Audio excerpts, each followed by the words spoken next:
بسم الله الرحمن الرحيم الحمد لله حمدا كثيرا وطيبا مباركا فيه وأشهد أن لا إله إلا الله وحده لا شريك له وأشهد أن محمدا عبده ورسوله صلوات الله وسلامه عليه تسليما كثيرا. When the Prophet sallallahu alaihi wasallam arrived in Medina from Mecca after doing the Hijrah, he found in Medina a lot of different categories of people. From those that he found were the Yahud, and there were three major tribes of the Jews. They had clout in Medina, they were established in Medina, so that necessitated that when the Prophet came from Mecca, sallallahu alaihi wasallam, with his new religion, his new community, he had to do business with the Jews. He couldn't come and just say, I'm the man now, and I got to get on with the program, and none of you have anything to do with anything. He had to make alliances. So he made agreements with them. The Jews, all three tribes, broke their agreements. One of the tribes of the Jews was called Bani Nadir. Bani Nadir. There's a surah in the Quran, Surah Al-Hashr. It was revealed because of them and what they did. So all three tribes, Banu Qinqa, they messed up their program. They messed it up. All three of them. Bani Nadir, they messed up. Allah revealed the ayat of the Quran, هو الذي أخرج الذين كفروا من أهل الكتاب من ديارهم لأول حشر. Go back and read it. With Corona, you don't have to go to work. Go back home, stay in the masjid, read the story. It's in the Quran. It's always been in the Quran. From the day you were born till today, it's in the Quran. So the beginning of the surah, Allah mentioned, He is the one who expelled those who disbelieve from Ahlul Kitab, Bani Nadir and Yahud, expelled them from their homes, the first Hashr. Why did the Prophet expel them from the home? Allah's Prophet expelled them because he had an agreement to go and to talk to them, to give them dawah, and they were going to test him. Are you really a Nabi and a Rasul? So he went. On the way to the meeting, Jibril came to him and said, Ya Muhammad, don't go. They have a plot and a plan. They have a conspiracy. When you knock on the door, they're going to come from the roof and drop a boulder on you and kill you. So the Prophet ﷺ returned and gave a message. You people have 10 days to get out of here. Whoever doesn't get out of here, I'm going to deal with you. So you may go to the internet, you may go to YouTube, you may hear some enemies of Islam, enemies from the Jews, white people, and even coconuts from the Muslims who have apostated. And they'll give this example and say, Islam is a religion of peace. Look how Muhammad did with the Jews. I'm going to say, and I bite my tongue for no one. Yes, he dealt with them like that, but look what they did. Look what they did. They broke the contract. Point from this is a sign of indication. There were conspiracies during the time of the Prophet sallallahu alaihi wasallam. Straight up real conspiracies where the non-Muslims tried to hurt him, kill him, hurt his community. Another example, everybody here knows the Nabi sallallahu alaihi wasallam, after leaving Khaybar, historically, a Jewish lady said, I want to give you some food, Ya Muhammad. The Prophet sallallahu alaihi wasallam came with his companions. They started eating the food of the Yahudiya, the Jewish lady. Some narrations that are authentic Bukhari Muslim said that the slaughtered sheep told him, hey, this meat is poison. He had already ate some of it. And the sheep said, this meat is poison.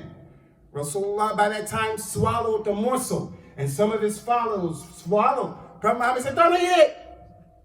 But by that time, it was too late for them because they're not as strong as Rasulullah sallallahu alaihi wasallam. They begin to die. He had that lady brought. Why did you try to do that? She said, I wanted to kill you.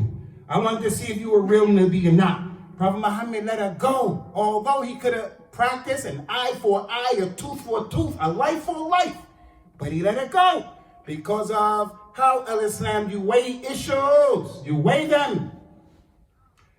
After some years, when he was about to die, he said to our mother Aisha, the waliya from the awliya of Allah, Ya Aisha, I can still feel the effects of the poison of the Jewish lady right now, years later. Give you an idea of how much poison was in there. What's the point? Yeah, what's the point? The point is, there were conspiracies. They tried to kill the Nabi. They tried to hurt al-Islam. There were conspiracies. Allah said in the Quran, in that Quran, from the day you were born until today, since you've been a Muslim, these ayat on the Quran, why do we act like it's something new? It just came down last night or 2 or 3 days ago with the last rain. It just came down last winter. These are ayat that are in the Quran before you were born, created. Allah mentioned in the Quran, ayat, ayat. وَيَمْكُرُونَ وَيَمْكُرُ اللَّهُ وَاللَّهُ خَيْرُ مَاكِرِينَ. They plot, they plan, and Allah is the best of those who plot. يَكِيدُونَ لَكَ كَيْدًا وَأَكِيدُ كَيْدًا فَمَهِّلِ الْكَافِرِينَ تُمَهِّلْهُمْ رُوَيْدًا. They plot, and Allah has a plan. Give those non-Muslims some time. Allah will deal with them. Another clear ayat that they plot and they plan. There are conspiracies. Allah mentioned in the Quran so many ayat, wallahi, we don't have enough time, but just to give you the ayat about the plots and the plans that Allah mentioned are many. They are many. Allah Ta'ala mentioned about those non-Muslims of Quraysh and the non-Muslims who were against this religion, too many ayat. So the point here, because the time is flying, we are hearing a lot of our community members talking about the plots and the plans of Corona. The vaccine, it's a plot, it's a plan, it's a conspiracy. Everything is a conspiracy. As I stand up here, my message to this community is, I believe in conspiracies. I believe that they're against Islam. There are real conspiracies, and then there are the outrageous conspiracies. As it relates to the real conspiracies, they're like what Allah told us in the Quran. وَلَا تَتَّبِعُوا خُطُوَاتِ الشَّيْطَانِ إِنَّهُ لَكُمْ عَدُوٌّ مُبِينٌ.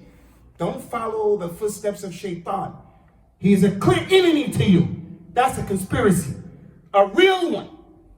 That he's trying to take your wife and your children and your relatives and you all to the hellfire. But instead of worrying about that clear conspiracy that's right in front of my face, I'm worrying about the conspiracy. Is Corona real or not real? Donald Trump came down in a UFO and he's from the reptilians. He's a reptile, a lizard. So at the end of the day, when he takes his thobe off, his human form, he turns into a lizard. I heard Muslims saying this. I heard Muslims talking about this. You may be of those people who are sending out these crazy ideas and concepts. Right now in this masjid, we have elders who are sitting, your relatives and mine, people you're responsible for, I'm responsible for. Should they take the vaccine or not? Well, some people said in the vaccine, if they shoot you, they're going to put a chip in your head. So that when you walk around, you're in the masjid right now, you'll give the White House, the CIA, the FBI, other enemies of Islam, a picture of who's in the masjid. Are you serious, Yahi? I believe in conspiracies. I'm an African American. I believe in conspiracies. How many times from this minbar have I told you the double treatment that America gives African Americans? One America for white people, another America for black people. What happened January 6th is a clear indication of the reality of that conspiracy. I believe in conspiracies. But believing in conspiracies doesn't allow me to come up before this community and start telling you wild ideas about conspiracies. It's not acceptable for our community, the people of knowledge and Tawheed and Islam, to come up with these wild ideas about these conspiracies. So as a result of the wild, crazy notions, I tell my uncle, my father, don't get the vaccine. I'm not here to preach, get the vaccine or not get the vaccine. I'm here to say to the community, kill these conspiracies. There are conspiracies in the book of Allah and the sunnah of the Prophet, sallallahu alaihi wasallam. but not like this. The conspiracies we should worry about is what Allah Ta'ala mentioned to us about a shaitan. That because Allah gave him some time and gave him respite, he said he's going to wait for each and every one of us min bayna aydihim wa min khalfihim wa an aymanihim wa shama'ilihim. Ya my Lord, you expelled me from the Jannah and you gave me time until Yawm al-Qiyamah. I promise by your izzah, I'm going to misguide every one of them. From in front of them, from behind them, from the right, from the left. I'm going to be all around them. I'll make their kids go astray, their wives go astray. The guy is in the masjid sending me text messages about conspiracies, and he can't say salams to his mother, his father, his auntie, his brother, and his sister. You better get with the conspiracy. Shaitan is trying to destroy you. What are you telling me about this thing about getting a shot? COVID is real, not real. Your daughter, my daughter. There's a conspiracy that non-practicing Muslims, even non-Muslims in the university, in the school, they're trying to take my daughter and your daughter off of the Sirat al-Mustaqim. Your son and my son off of the Sirat al-Mustaqim. So that conspiracy, you're sleeping on that. Right under your nose, you're sleeping on that. But you're going to overwhelm me and other people on social media with conspiracies about reptiles and UFOs. Now, as I stand here, by the fadl of Allah, I get an opportunity to make Hajj every year. That's from the bab of, from the ni'mah of Allah talk about it. I'm not better than anybody else. That's a ni'mah. I make Hajj every year.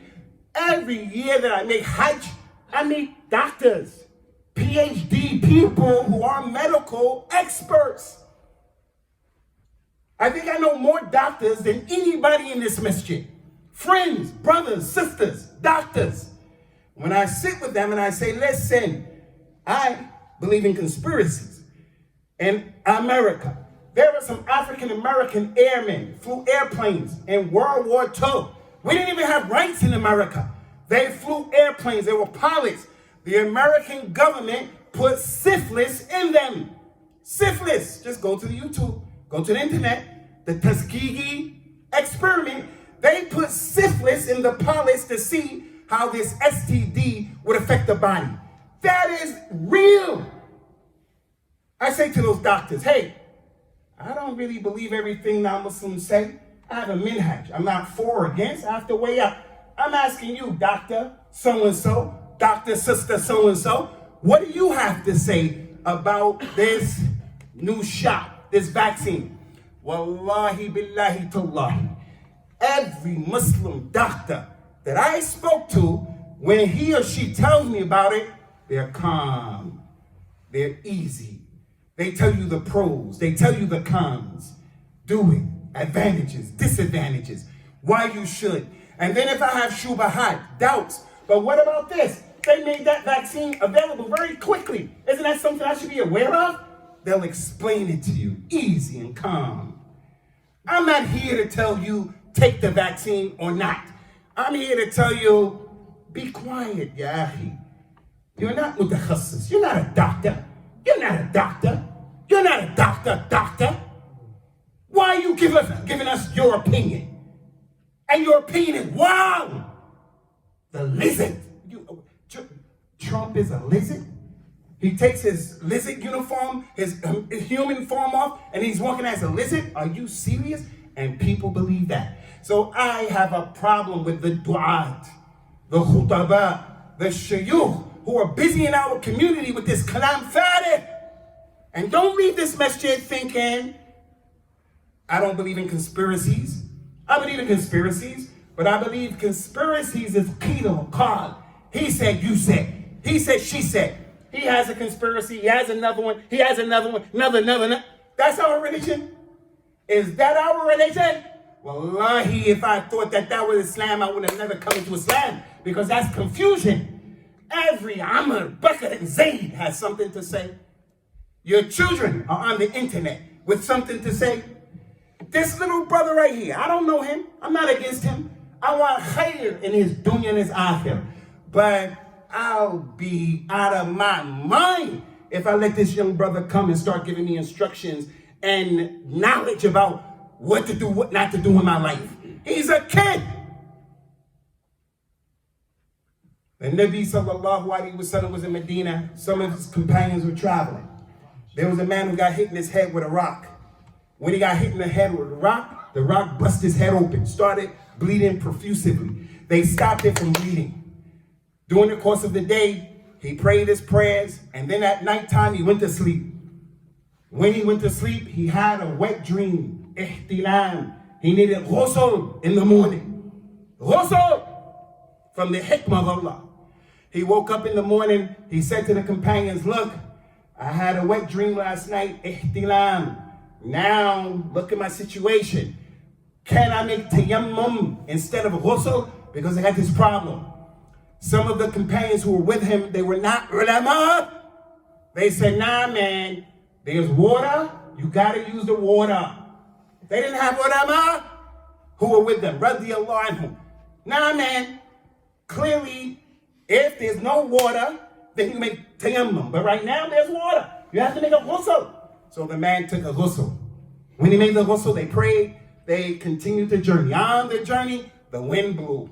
The sand blew. It got into his wound. It became abscess, pus, everything. One thing led to another. He died as a result of the kalam and the fatwa of the people who didn't know. When they arrived to Medina, they told the Prophet the story, sallallahu alaihi wasallam. He became angry. Don't look at me here raising my voice saying, what's wrong with him?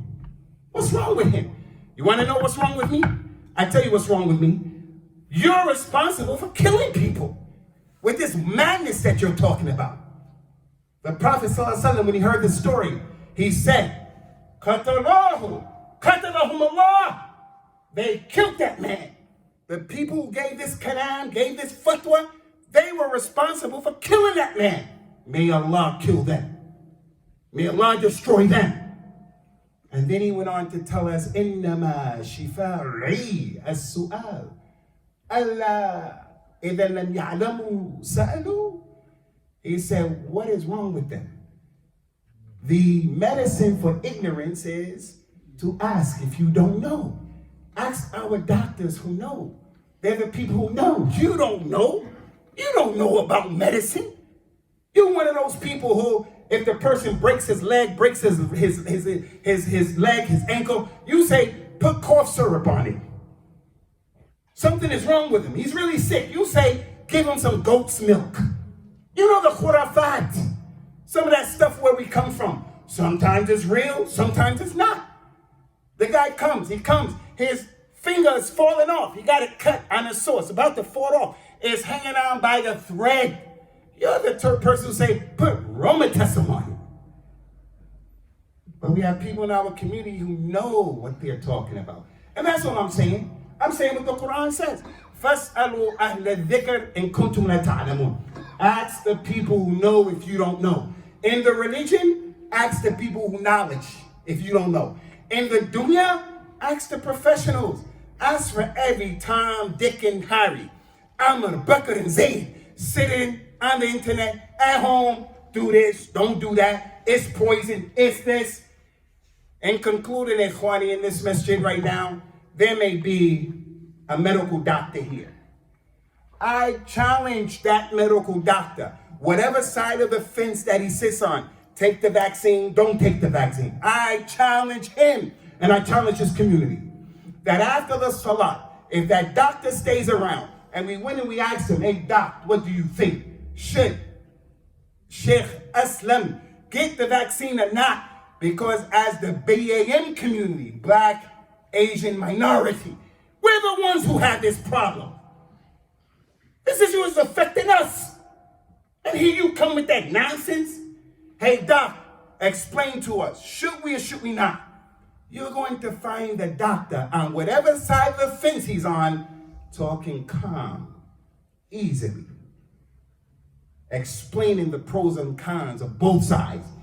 Whereas people who don't know what they're doing, people who don't know what they're talking about, we come with madness.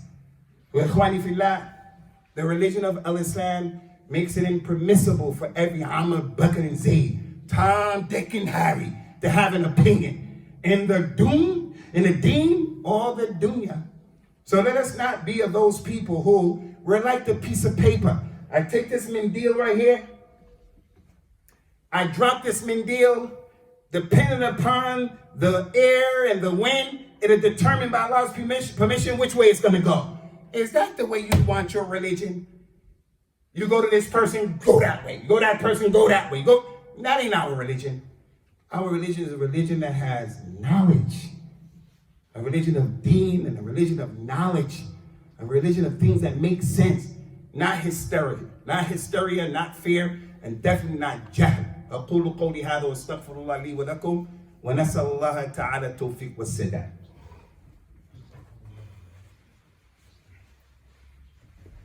Alhamdulillah wassalatu wassalamu ala rasulillah.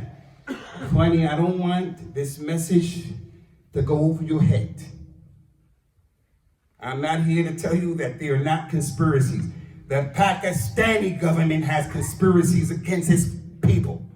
The rich and people in charge in every country, there are conspiracies to keep getting money, to keep getting richer. At all costs. It's not just white people and Europeans. In Africa, the continent of Africa, our leaders have conspiracies. There are people close to you from your families. They have conspiracies to hurt you, to harm you. But now the question is, do I, as a father and a husband, as a da'i, as a khatib, I sit down and instead of teaching people beneficial knowledge, I'm just talking about conspiracies, lizards? Are you serious, man? I couldn't believe this. People believe that these people are lizards, came from UFOs. And if I get the vaccine, they're going to be able to be in private with me and my daughters and my wife. And come on, brother, wake up and get a life. Wake up and get a life. If you don't want to use WhatsApp, don't use it. Use something else. But why do you have to be opinionated? You're adding to the hysteria and the confusion of our community. May Allah Azza wa Jal establish us firmly upon this kitab and the sunnah. Divinely protect us from all of the craziness that's going on close to Yawm al-Qiyamah. May Allah Azza wa Jal make it easy for us to practice this religion that could be practiced without all these complications. May save, preserve each and every one of us from being raised up Yawm al-Qiyamah, being responsible for the nonsense that we attributed to confusing our community. Aqim as-salat yarhamakumullah.